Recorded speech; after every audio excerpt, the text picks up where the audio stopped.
syarifah.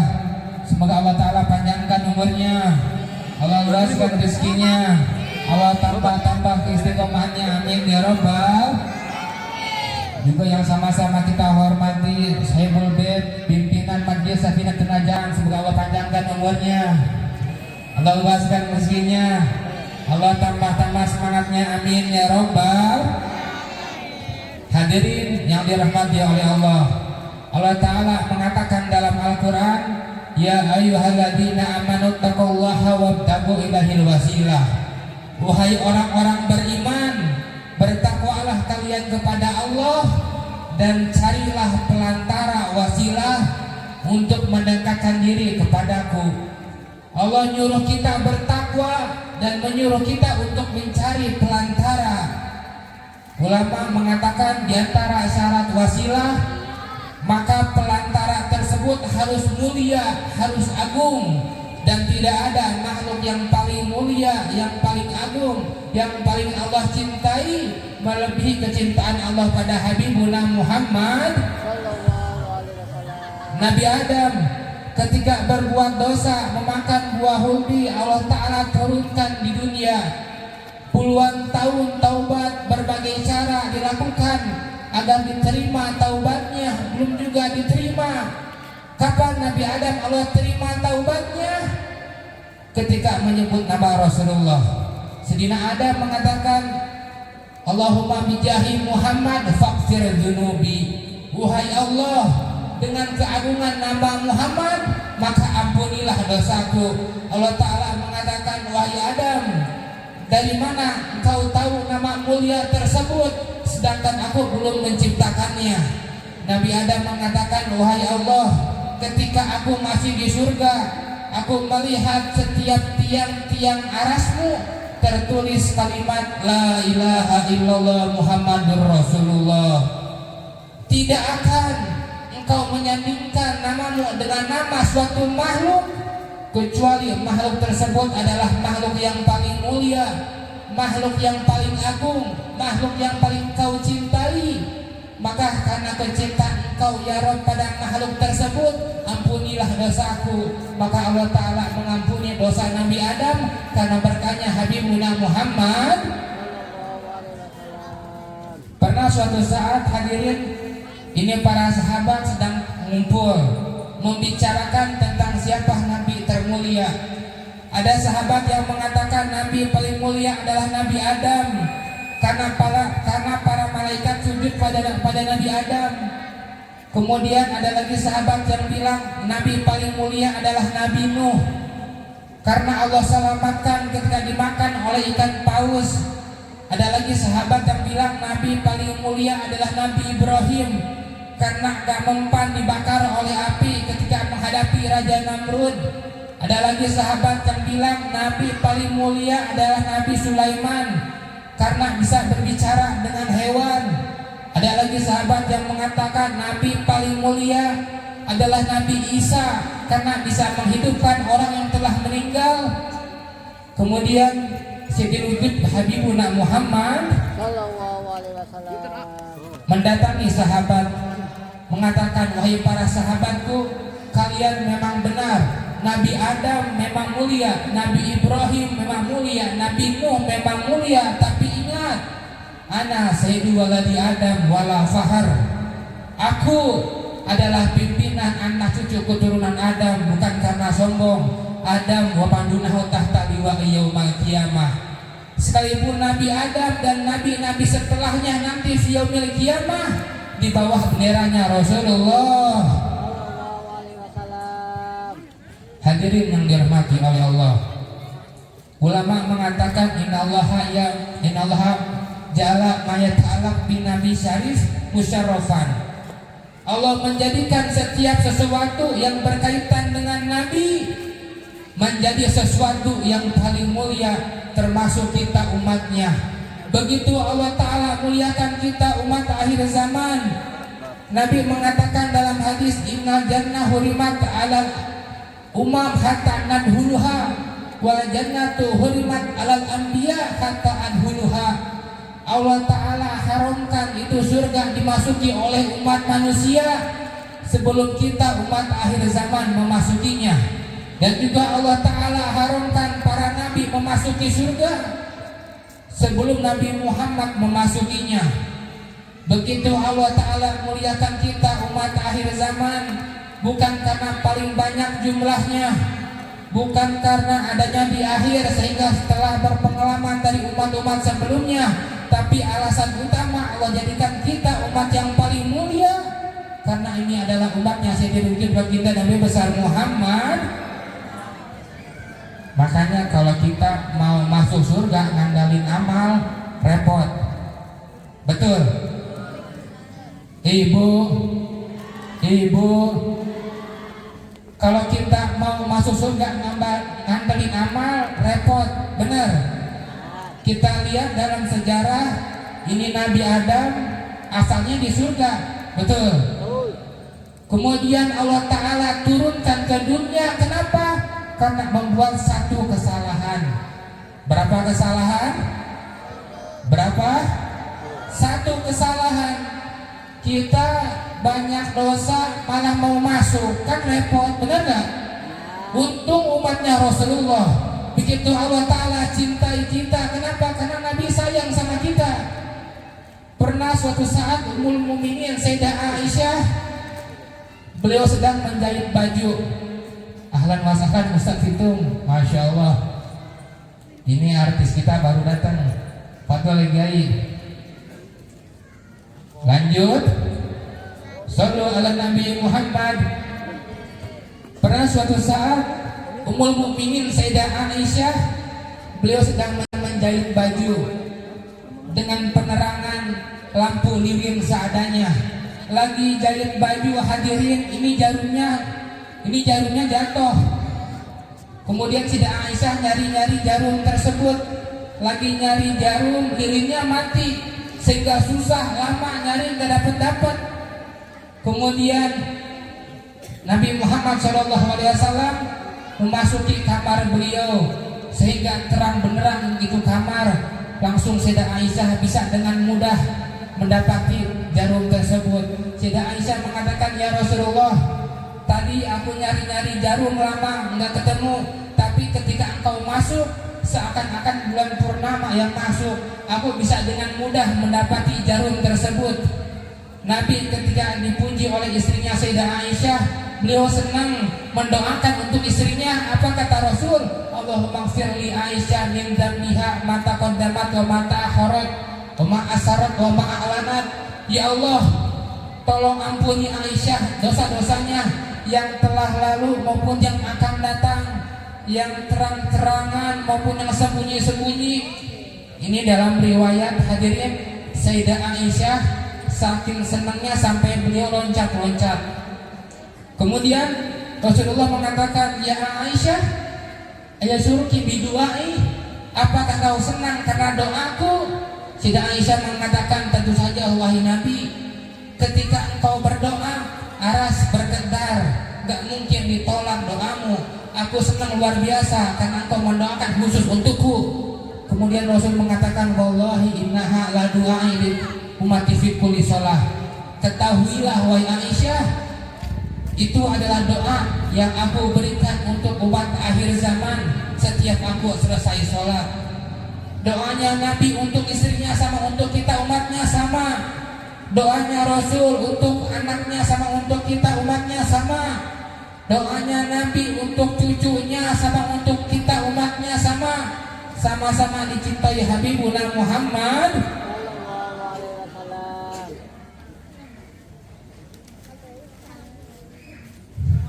Nabi SAW mencintai kita satu persatu umatnya lebih besar daripada kecintaan orang tua sama anaknya, lebih besar daripada kecintaan kita sama diri kita masing-masing.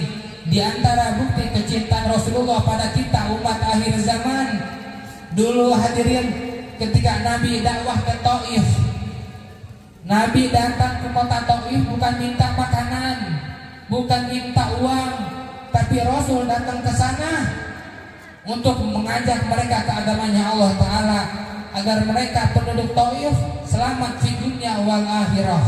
Tapi apa yang Rasul dapetin ketika Nabi masuk ke Taif, masyarakat Taif semuanya kompak. Mereka keluar dari rumah-rumahnya.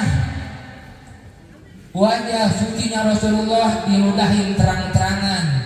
Di Taif hadirin, Nabi dipukul, Nabi ditendang, Nabi didorong, Rasul dijemur di atas terangnya sinar matahari, sampai ketika Nabi udah gak tahan dengan siksaan tersebut, beliau meminta izin. Kata Rasulullah, wahai ahli Taif, wahai penduduk Taif, kalau kalian gak bisa menerima dakwahku, maka izinin aku untuk keluar dari sini.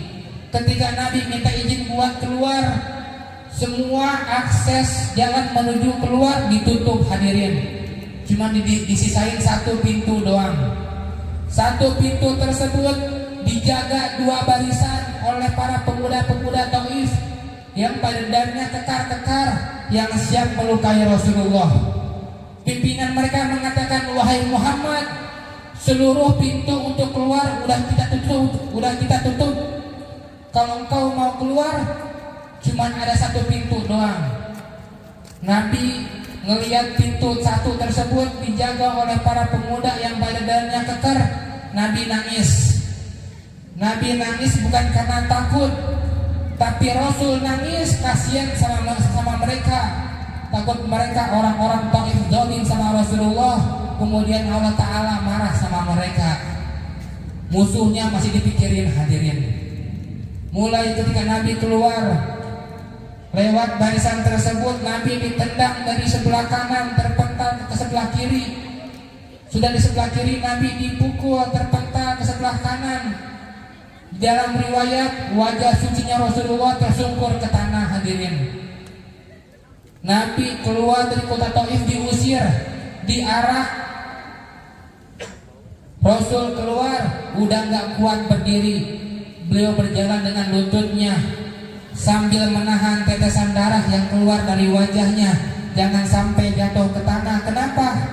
Karena sampai darahnya Rasulullah, Habibullah, kekasihnya Allah, dan jatuh ke tanah, maka bumi akan bergetar, gak terima darah kekasihnya Allah tumpah hadirin. Mulai ketika Nabi keluar, udah sampai di depan kota, Nabi istirahat. Nabi senderan sama satu batang pohon kurma. Kemudian datang malaikat Jibril dengan amarahnya mengatakan, wahai Muhammad, mereka orang-orang Taif sudah keterlaluan. Nabi diam.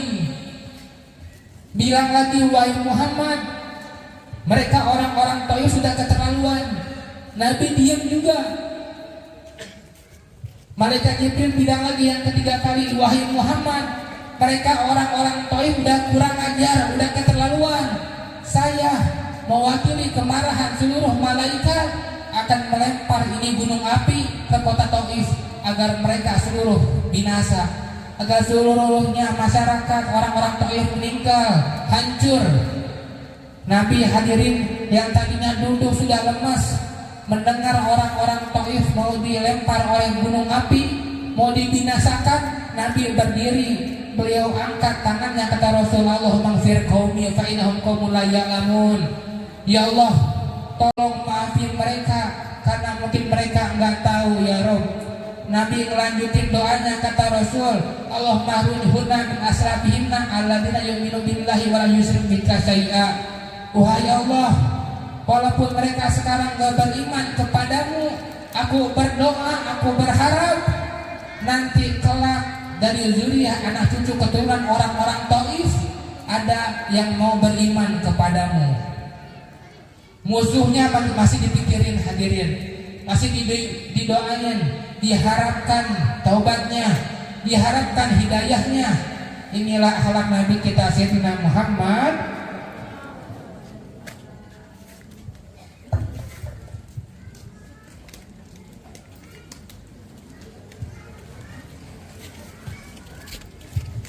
Lanjut. Sampai ketika Nabi meninggal hadirin, detik-detik Rasul merasakan sakit sakaratul maut.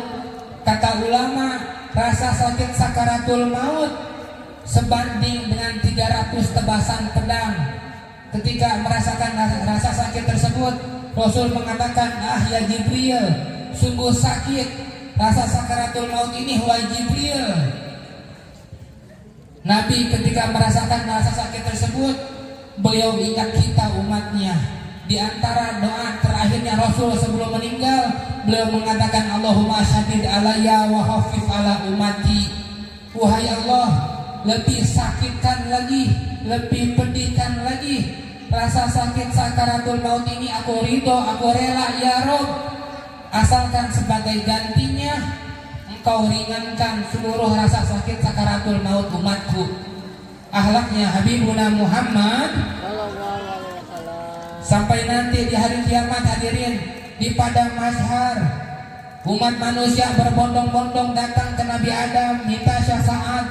Nabi Adam bilang masing-masing datang ke Nabi Nuh minta syafaat. Nabi Nuh bilang masing-masing datang ke Nabi Ibrahim minta syafaat. Semua Nabi bilangnya masing-masing.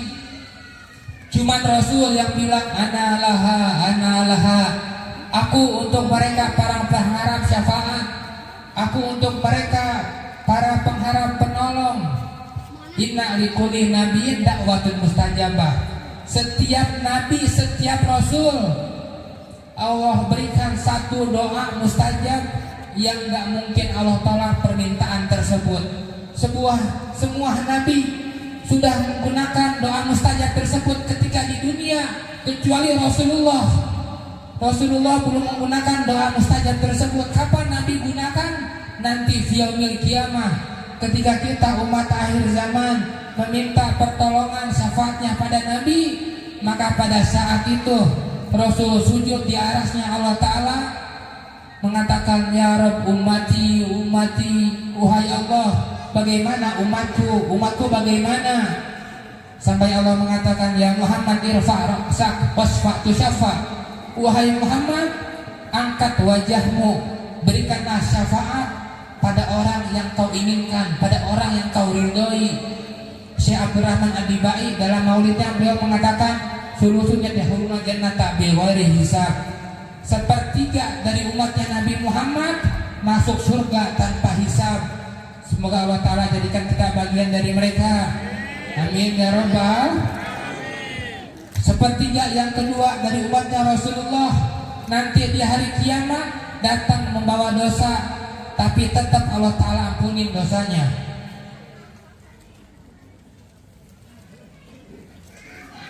Sepertiga terakhir dari umatnya Nabi Muhammad, Malaikat Jibril mengatakan, ya Rabb, wajadna annahum asrafu ala dzunubihim wa annahum minal dzunubi kamsalil jibal.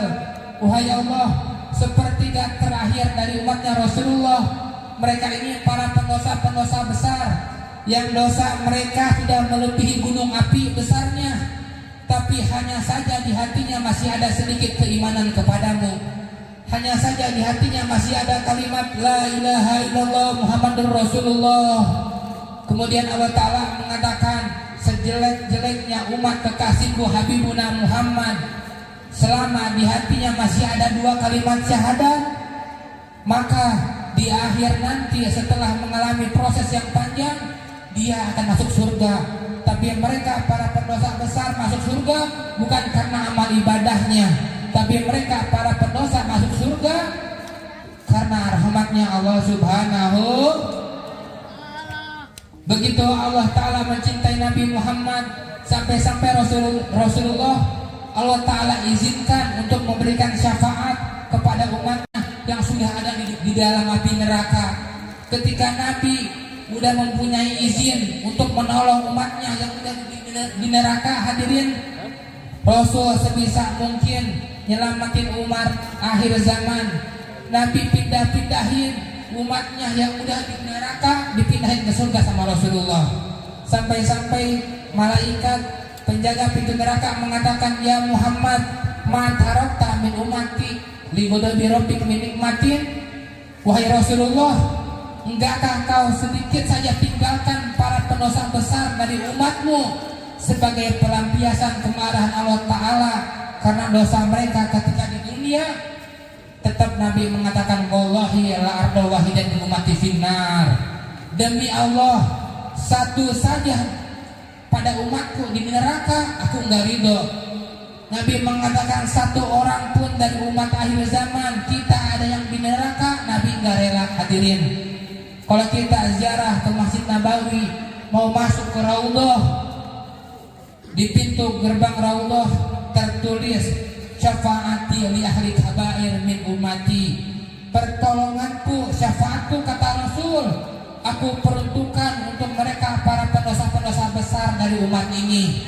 Nah hadirin, kalau mereka saja para pendosa-pendosa besar Nabi perjuangkan keselamatannya, Nabi beri syafaatnya, lalu bagaimana kita yang sering hadir majlis maulid, lalu bagaimana kita yang sering bersolawat?